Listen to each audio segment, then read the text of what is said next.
आप सभी का स्वागत है इस मानवा की दुनिया में। पिछले एपिसोड में हमने देखा था क्रिस जो है वो फ्रॉग के सामने खड़ा होकर सोचते रहता है कि उन लोग अभी तक आया क्यों नहीं। और अब आगे दिखाया जाता है कि फ्रॉग कुछ खाते रहता है और क्रिस मन में सोचता है कि उन लोग इतना लेट क्यों कर रहा है। वो लोग क्रेजी बास्टर्ड क्या कर रहे हैं, अभी तक आए नहीं। क्या मैं खुद जाऊं उन लोग को पकड़ कर ले आऊं। तभी फ्रॉग बोलता है कि ये जो अभी मैं खा रहा था उसे और लेकर आओ। तभी क्रिस हंसते हुए बोलता है कि यस सर। और क्रिस उसको देते हुए मन में सोचता है कि ये क्रेजी बास्टर्ड फ्रॉग जो है ये मेरे पे हर समय नजर रखे रहता है, यहाँ तक कि ये सोया भी रहता है फिर भी। और मुझे बस थोड़ा सा और इंतजार करना होगा, वो लोग जैसे ही आएंगे इसे तो चुटकी में हरा देंगे। और तभी एमसी भी आ जाता है। और एमसी अपना डैगर जो रहता है वो गेट के बाहर ही निकाल लेता है और दौड़ कर जाकर सीधे गेट तोड़ देता है। वो फ्रॉग कुछ नहीं करता है, बस वैसे ही बैठ के खाते रहता है उसको देखने के बाद भी। और एमसी वो डैगर फेंकने के लिए एकदम रेडी रहता है। तभी क्रिस उसको देखता है, बोलता है कि वेट, आप क्यों आए बॉस यहाँ? आप सबसे कमजोर है हम सब में से। और तभी एमसी अपना डैगर उसके तरफ फेंक देता है और तलवार निकाल के एकदम फाइट करने के लिए दौड़ने लगता है उसके तरफ। तभी वो डैगर फेंकता है, वो फ्रॉग झट से अपना चेयर से उछल कर और डॉज करता है उसका डैगर को। और एकदम टेबल पे झट से लैंडिंग कर लेता है। तभी एमसी दोबारा अपना तलवार से उसको अटैक करता है। तभी वो फ्रॉग दोबारा उछल के एमसी के एकदम पीछे आ जाता है। और वो अपना भी तलवार निकाल लेता है एमसी को अटैक करने के लिए। उसके बाद दोनों एमसी और वो फ्रॉग दोनों आमने सामने आ जाते हैं। और दोनों एक दूसरे को एकदम घूरते हैं और एकदम झट से एक दूसरे को अटैक करने के लिए दौड़ते हैं। तभी उन दोनों का तलवार टकराता है और एकदम चिंगारी फेंकता है। तभी क्रिस टेबल के पीछे छुपा रहता है और बोलता है कि क्या बॉस इस तरह से सच में लड़ सकते हैं? तो ये कैसे फ्रॉग के सामने टिक रहे हैं? तभी फ्रॉग भी दोबारा अटैक करता है और एमसी भी दोबारा अटैक करता है। दोनों एक दूसरे का अटैक को डॉज करते हैं और एमसी मन में सोचता है कि मैं इसका अटैक को आसानी से ब्लॉक तो कर पा रहा हूँ, लेकिन ये इतना ज्यादा पावरफुल है, अगर मैं इसी तरह अटैक को उसका ब्लॉक करूं तो मेरा हड्डी जरूर टूट जाएगा। तभी वो फ्रॉग दोबारा अटैक करता है, एमसी झट से अपना तलवार से उसको डिफ्लेक्ट करता है। और एमसी मन में सोचता है कि मुझे अपना जो फ्लोइंग स्वॉर्ड टेक्निक है उसे यूज करना पड़ेगा। और उसका अटैक को ब्लॉक करते हुए मन में सोचता है कि इस फ्रॉग का कहाँ वीक पॉइंट है, कहाँ मैं इसके वीक पॉइंट पे अटैक करूं। और फिर उसको अचानक से याद आता है कि हाँ उसका हार्ट। और फिर उसके हार्ट की तरफ जैसे ही अटैक करने के लिए जाता है, मन में सोचता है कि मुझे एक अच्छा ओपनिंग चाहिए कि मैं इसका हार्ट को सीधे चीर दूं। इससे ये अपना रीजनरेशन का स्किल को यूज नहीं कर पाएगा। और एमसी को एक गैप मिल जाता है, उसके हार्ट की तरफ वो अटैक भी करता है। तभी वो फ्रॉग जो रहता है वो अपना एक लात मारता है एमसी के छाती पे।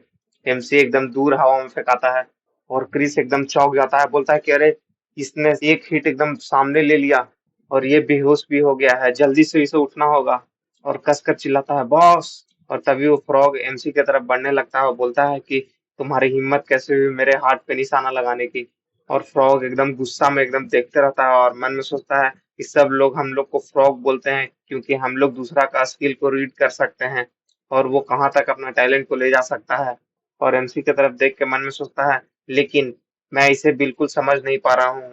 ये जो किड है वो अपना लिमिट को बहुत पहले ही पहुंच गया है, लेकिन उससे ये पार कैसे हो गया? तभी एमसी अचानक से उठ जाता है अपने तलवार को जमीन में रख कर और फिर हंसते हुए बोलता है कि यहाँ तक कि मैं एक फ्रॉग का किक को भी सह लिया। और हंसते हुए बोलता है कि यार तुम बहुत ज्यादा इजी जा रहे हो फ्रॉग। तभी वो फ्रॉग एकदम गुस्सा में एमसी की तरफ अटैक करने के लिए दौड़ता है, बोलता है कि मैं तुम्हें अभी मार दूंगा जान से। और एमसी भी एकदम उसका स्टेप करने के लिए रेडी रहता है और उसके हाथी के पास एम लगाया रहता है। तभी वो फ्रॉग मन में सोचता है कि ये बास्टर फिर से मेरा हार्ट की तरफ जा रहा है। और तभी वो फ्रॉग भी एमसी को अटैक करता है और एमसी उसका अटैक को फिर ब्लॉक कर लेता है। मन में सोचता है कि ऑफ कोर्स मैं इसका हार्ट की तरफ दोबारा जाऊंगा क्योंकि मैं इससे रीजनरेशन का एबिलिटी को रोकना चाहता हूँ। और एमसी उसके हार्ट की तरफ जाते जाते सीधे उसका हैंड पे अटैक कर देता है, उसका हाथी को काट देता है। और उसका हाथ एकदम हवा में फेंका जाता है कट के। और एमसी बोलता है मन में कि ये बहुत ज्यादा नहीं हो जाएगा कि वो फाइट के बीच में अपना हाथ को रीजनरेट कर पाएगा, इससे मुझे एक थोड़ा गैप भी मिल जाएगा। और एमसी वो गैप का फायदा उठाकर फिर से अटैक करने के लिए जाता है फ्रॉग की तरफ। तभी वो फ्रॉग एकदम पूरा गुस्सा में आ जाता है, बोलता है कि यू क्रेजी बास्टर्ड, तुम्हें क्या लगता है कि मैं तुम्हें एक हाथ से नहीं मार पाऊंगा? मेरा बस एक ही हाथ तुम्हारे जैसे कीड़ों को मसलने के लिए काफी है। तभी वो अपना हाथ से ही एमसी के रिस्ट पे एकदम वार करता है और एमसी का तलवार एकदम हवा में फेंका जाता है और एमसी भी थोड़ा अनबैलेंस होकर गिरने लगता है। और फिर वो फ्रॉग एकदम एमसी के ऊपर चढ़ के एकदम मारने के लिए रेडी रहता है। और एमसी उसकी तरफ देखते हुए मन में सोचता है, क्या अब मेरा एंडिंग आ गया? और मन में सोचता है कि कोई बात नहीं, मैं तुम्हें फिर से चैलेंज करूंगा कल। और वो फ्रॉग जैसे ही एमसी को एकदम अपना तलवार से काटने के लिए बीच से जाता है, वैसे ही उसके हेड पे अटैक होने वाला रहता है, तभी अचानक से उसको एकदम कुछ फील होता है और उसका एकदम अटैक उसके सामने जाकर रुक जाता है। और एमसी भी मन में सोचता है कि क्यों रुक गया ये तो चाहता था बिल्कुल मुझे आसानी से मार देता। और तभी वो फ्रॉग मन में सोचता है कि मैं फील कर सकता हूँ। और दिखाया जाता है कि वो फ्रॉग को जो ब्लैक पैंथर रहता है उसका पावर एकदम फील होते रहता है बहुत भयानक। और उसके सामने एकदम बच्चा लगते रहता है फ्रॉग। और वो फ्रॉग मन में सोचता है कि मैं फील कर सकता हूँ बिल्कुल एकदम पावरफुल स्पेल को। और ये जो पावरफुल स्पेल है वो बीस्ट से निकल रहा है। और वो मुझे वार्न कर रहा है कि अगर मैं इस बंदे को यहाँ पर मार दूंगा तो मैं भी तुरंत यहाँ मर जाऊंगा। और वो ब्लैक पैंथर एकदम अपना ऑरा रिलीज करते हुए उसके तरफ बढ़ते रहता है। और तभी वो फ्रॉग को भी थोड़ा दिक्कत होता रहता है मन में, वो बोलता है कि मैं इसे मारना तो चाहता हूँ, एक ऐसा ह्यूमन जो कि अपना लिमिट को सरपास कर दिया, ये बिल्कुल अनप्रिडिक्टेबल ह्यूमन है। और इस तरह के ह्यूमन को हम लोग को जड़ से खत्म कर देना चाहिए। लेकिन वो रुक जाता है और फिर वो बीस्ट की तरफ देखने लगता है और फिर एमसी को बोलता है कि याद रखना मेरी बात को, तुम ह्यूमन, मैं तुम्हें अभी जिंदा छोड़ दे रहा हूँ। और मेरा नाम जो है वो मेरिलीन है, तो मैं पक्का श्योर हूँ कि मैं तुम्हें नेक्स्ट टाइम जान से मार दूंगा। और फिर एमसी भी उसको घूरने लगता है। और तभी फिर फ्रॉग जाने लगता है। और फिर क्रिस और एमसी दोनों एकदम शॉक्ड हो जाता है, बोलता है कि अरे ये क्यों चला गया। और क्रिस बोलता है क्या ये सच में चला गया, क्या सब कुछ ठीक हो गया अब। और तभी क्रिस फिर बोलता है कि मुझे लगा कि आज तो मैं गया, और लेकिन बॉस आप जो है उस फ्रॉग के सामने इतना देर कैसे टिक गए, आप इतना स्ट्रांग कैसे बन गए। तभी एमसी बोलता है कि वो फ्रॉग इतना ज्यादा भी ताकतवर नहीं था। तभी क्रिस बोलता है कि ओ। और फिर एमसी अपना कलाई की तरफ देखने लगता है, मन में सोचता है कि उसका जो लास्ट अटैक था वो मेरे कलाई पे था, उसके वजह से मेरा तलवार का ग्रिप छूट गया। और फिर अपना मुट्ठी बांधते हुए बोलता है कि तीसरी बार मैं 3 आज के बाद उसे पक्का पीट देता। और फिर क्रिस, एमसी और वो ब्लैक पैंथर तीनों निकल के जाने लगता है उन लोग अपना कैंप की तरफ। और फिर क्रिस एमसी से बोलता है कि क्या उन लोग के बारे में कुछ पता नहीं है, और मुझे बिल्कुल खबर नहीं था कि वो लोग चारों ल्यूनेटिक बास्टर्ड लोग मिशन पे चल जाएंगे। तभी एमसी बोलता है कि हाँ मैं भी सरप्राइज हूँ। और तभी क्रिस बोलता है कि कोई नहीं, आज हम लोग लकी थे क्योंकि वो फ्रॉग हम लोग को छोड़कर चला गया। और तभी एमसी मन में सोचता है कि लेकिन क्यों, वो चाहता तो क्रिस और मुझे बिल्कुल आसानी से मार देता, क्यों। और फिर वो ब्लैक पैंथर की तरफ देखता है, बोलता है क्या ईस्टर तुम्हारे वजह से। और भाई ब्लैक पैंथर का नाम ईस्टर रखा था, मैं भूल गया था। तभी क्रिस बोलता है कि क्या अब तुम जानवर लोग के साथ भी बात करने लगे हो। और तभी वहां पे एक सोल्जर आते हुए चिल्लाते हुए बोलता है कि हे, तुम कहाँ थे अब तक। तभी एमसी बोलता है कि फर्स्ट कंपनी कमांडर। तभी वो फर्स्ट कंपनी कमांडर आता है, वो बोलता है एमसी को वेट, क्या तुम्हें चोट लग गया है। तभी एमसी अपना चोट की तरफ देखते हुए बोलता है कि हाँ मैं थोड़ा सा फाइट में उलझ गया था। तभी वो फर्स्ट कंपनी कमांडर बोलता है कि ऐसे समय में, और फिर बोलता है कि ऐसा नहीं है कि हमें जो है अब आपकी लड़ाई का जरूरत है, इसलिए मैं चाहता हूँ कि आप हमारे साथ आए।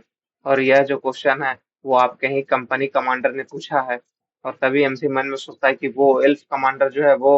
और फिर हम लोग को एक बैटल का सीन दिखाया जाता है, जो एल्फ कमांडर रहती है उसके साथ सब नाइट रहता है और सब वहाँ बैटल होते रहता है।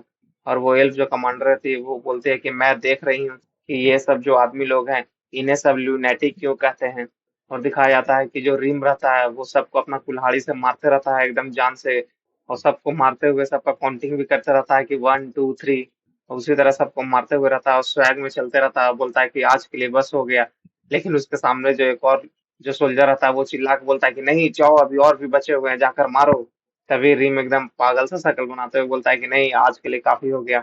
और फिर हम लोग को वो येलो वाला वाला लड़का को दिखाया जाता है, शायद जिसका नाम जैक्सन था यार, मैं भूल रहा हूँ उसका नाम। उसको देख के एक सिपाही रहता है, वो बोलता है कि अरे ये तो मिसिंग था ना लास्ट बैटल से, मुझे लगा था कि ये तो मर गया लेकिन ये अभी भी जिंदा है। और दिखाया जाता है कि वो जो जैक्सन रहता है वो किसी का सर को काट कर एकदम थके हुए चलते हुए आते रहता है। और सब सोल्जर लोग उसको देख के एकदम डर जाते हैं, बोलते हैं कि अरे ये अभी भी जिंदा है। और तभी जैक्सन जो है वो मुंडी को सीधे उसको थमा देता है, बोलता है कि तुम्हें जब कैंप मूव करना था तो मुझे इन्फॉर्म करना चाहिए था ना। तभी वो नाइट डरते हुए बोलता है क्या, मैं तो ऐसा कुछ नहीं किया। फिर बोलता है कि अरे कुछ भी, जाओ मैं जा रहा हूँ सोने, अब मुझे तुम बोर मत करना। तभी वो नाइट बोलता है क्या क्या। और तभी जैक्सन जाते हुए उसका जो सर रहता है कटा वो पीछे फेंक देता है। तभी सब नाइट में से एक नाइट बोलता है कि अरे ये तो उसका हेड है, वो एनिमी कमांडर का। तभी वहां पर जो दूसरा सोल्जर रहता है वो बोलता है क्या, इसने सच में एनिमी के बेस में जाकर एनिमी के कमांडर को ही जान से मार दिया और साथ में जिंदा भी आ गया। और फिर हम लोग को ऑडिन को दिखाया जाता है जो कि एनिमी लोग का सीधे पकड़ के हाथ से झुलवा झुलाते रहता है। और सब एनिमी लोग चिल्लाते रहते हैं कि अरे ये जाइंट है, ये जाइंट है। तभी ऑडिन उसको हाथ से पकड़ के झुलवा झुलाता रहता है, बोलता है कि तुम बहुत ज्यादा शोर कर रहे हो मेरे भाई, मुझे लगता है कि तुम्हें मैनर कुछ सिखाना पड़ेगा। और फिर उसका हाथ ही तोड़ देता है। और तभी जो ऑडिन का ही सब सोल्जर लोग रहता है वो उसको देख के बोलता है, क्या इसने एक आदमी का हाथ बिल्कुल एक लकड़ी का टिकना की तरह तोड़ दिया। और दूसरा सोल्जर बोलता है कि अरे ये हम लोग के तरफ है तो हम लोग पीछे क्यों हट रहे हैं। तभी तीसरा बोलता है कि मैं पक्का श्योर हूँ कि अगर हम लोग इसके रास्ते में आएंगे तो इसी तरह ये हम लोग का भी हड्डी तोड़ देगा।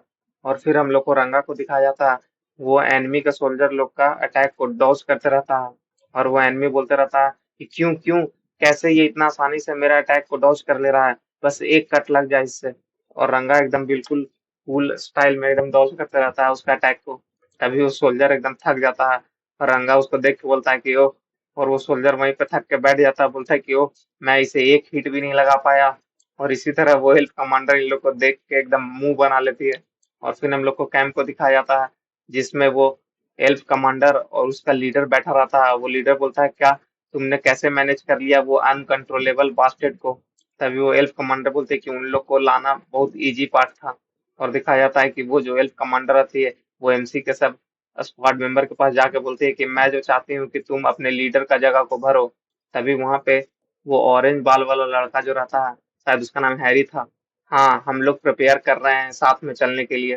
तभी रिम जो है मुंह बनाते हुए बोलता है कि तुमने हमारे स्क्वाड लीडर को कहीं भेज दिया और तुम चाहती हो कि उसके जगह पे हम लोग चलें तुम्हारे साथ। तभी वो एल्फ कमांडर उसको दम घूरते हुए बोलती है कि तुम्हारे लीडर के जाने के बाद अगर तुम लोग साथ नहीं दोगे तो सारा दोस्त तुम्हारे लीडर पे आएगा और फिर उसको तुम्हारे लिए भुगतान करना पड़ेगा। क्या तुम यही चाहते हो तुम लोग। तभी रिम भी उसको एकदम गुस्सा से घूरते हुए बोलता है कि 3 दिन, बस 3 दिन, उससे ज्यादा एक दिन भी नहीं। और ये सब मन में सोचते रहती है हेड कमांडर के सामने बैठते हुए कि वो लूनेटिक बास्टर्ड लोग जो हैं वो इतना तो मान गए। तभी वो जो हेड कमांडर होता है बोलता है कि हम लोग का जो फोर्स है बिल्कुल टिप पे खड़ा है वॉर के, हम लोग हारेंगे या जीतेंगे यही वॉर डिसाइड करेगा। और फिर हेड कमांडर बोलता है कि क्या वो स्पेन के लोग अभी भी हम लोग को प्रोवोक कर रहे हैं 1-to-1 फाइट करने के लिए, और वो एक प्रॉपर बैटल हार गए हैं हम लोग से, इसलिए इसी तरह के चीप ट्रिक्स यूज करेंगे। तभी वेल बोलती है कि उन लोग का जो मेथड है वो क्वेश्चनेबल है, लेकिन हम लोग जो है स्किलफुल पीपुल को भेजेंगे क्योंकि हम लोग बार बार हार नहीं सकते हैं। और अगर हम लोग बार बार हारते रहेंगे तो सारे सोल्जर लोग का मनोबल एकदम टूट जाएगा, इससे हम लोग वॉर भी आसानी से हार जाएंगे। और फिर वो कमांडर बोलता है कि अगर इसी तरह चलता रहा तो हम लोग का मनोबल भी गिर जाएगा और हमें केवल उन लोगों को भेजना है जो हमारे पक्ष में सबसे ज्यादा मजबूत हैं। तो ये बहुत ज्यादा अच्छा होगा कि वो ल्यूनेटिक लोग हमारे लिए काम करें। तभी वो एल्फ कमांडर बोलती है कि उन्हें युद्ध के मैदान में ही लाना बहुत ज्यादा मुश्किल था, अगर हम लोग उन्हें और ज्यादा युद्ध में लड़ने के लिए बोले तो शायद वो साफ इनकार कर देंगे। तभी वो हेड कमांडर बोलता है कि व्हाट द फक, वो इस तरह के कैसे हो सकते हैं, वो बहुत ज्यादा स्किलफुल हैं, अगर वो इसी तरह बैठे रहें क्या कोई और तरीका नहीं है उन लोग को कंट्रोल करने के लिए। तभी वो एल्फ कमांडर उठ कर बोलते हैं कि ठीक है मैं समझ गई, मैं उन लोग के लीडर को ही बुला लेती हूँ। तभी वो कमांडर मन में सोचता है कि वो स्लाई स्पेन बास्टर्ड, वो लोग कभी भी इस तरह के कांड नहीं करते थे, बट रिसेंटली हम लोग को पता चला है कि उन लोग का कोई यंग जीनियस स्टैटिक्सियन है जो कि उन लोग का प्लान बना रहा है, पक्का वही सब कुछ कर रहा है। और फिर हम लोग को वही शाम का सीन दिखाया जाता है कैंप में, और एमसी के सब सोल्जर लोग आते रहते हैं तीनों जो नया ज्वाइन किए थे। और वो ऑरेंज बाल वाला लड़का जिसका नाम एंड्रयू है भाई, हैरी नहीं, वो बोलता है कि मैं एंड्रयू, मैं अपना हाउस को फिर से रीबिल्ड करूंगा और अभी मैं squad leader of band of lunatic का हेड हूँ। अब मैं बहुत कोशिश कर रहा हूँ उन लोग को सही लाइन पे रखूं प्लाटून कमांडर के एब्सेंस में। और वो किसी से पिटाया हुआ रहता है जिसका आंख मुंह कान पूरा फूला रहता है। तभी उसके पीछे जो दोस्त रहता है तेरे नाम भाल वाला, वो बोलता है कि क्या तुम्हारा आंख ठीक है, मुझे लगता है कि अब तुम्हें रीम के साथ और ड्यूल नहीं करना चाहिए, थोड़ा रुक जाना चाहिए। तभी एंड्री बोलता है कि फिर उसका मर्डरस इंटेंट को कौन झेलेगा, वो पक्का है कि हम ही लोग के आदमी लोग को मार के पूरा धरती को लाल कर देगा खून से। और फिर वो अपना मुट्ठी बंद करते हुए बोलता है कि मैं जब भी फाइट कर रहा हूँ उससे हर बार अपना मौत को इतना नजदीक से देखने के बाद मैं और भी स्ट्रांग बन रहा हूँ, और मैं इसी तरह और भी ज्यादा स्ट्रांग बन जाऊंगा, बिल्कुल मौत के साथ नाच करूंगा। और तभी हम लोग को दिखाया जाता है उसका जो बॉडीगार्ड रहता है वो बोलता है कि हाँ ये फ्रस्ट्रेटिंग है लेकिन ये मददगार भी है। और फिर हम लोग को दिखाया था कि ओडिन, रंगा, जैक्सन सब वहीं पे बैठे रहता है अपना कैंप में, और रिम जो रहता है वो बाहर बैठे रहता है। और उसके पास एक सोल्जर आके बोलता है कि तुम इंडिपेंडेंट प्लाटून तुम अपना काम सही से क्यों नहीं कर रहे हो? और तभी एंड्रयू भी उसके पीछे से रहता है, वो सोचता है कि अरे ये क्या कर रहा है। वो सोल्जर बिल्कुल रिम पे चिल्लाते रहता है कि तुम कर क्या रहे हो, तुम्हारे लिए बैटलफील्ड बिल्कुल जोक है, वहां पे बहुत सारे लोग अपना जान गंवा रहे हैं, तुम आखिर कर क्या रहे हो।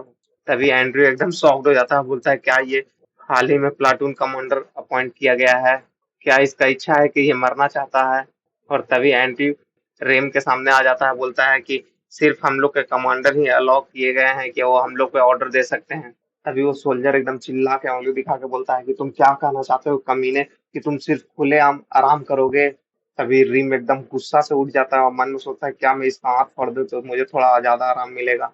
और उसका मर्डर से इंटेंस एंड्रयू भी फील करते रहता है और मन में बोलता है कि नहीं, मुझे इस आदमी को किसी तरह बचाना होगा रिम से अभी। और एंड्रयू फिर उस आदमी को धक्का दे के बोलता है कि क्या तुम मुझसे फाइट करना चाहते हो तो चलो। और ढकेलने लगता है, बोलता है कि फाइट करो मुझसे, और क्या तुम डर रहे हो कि मैं जीत जाऊंगा, चलो चलो।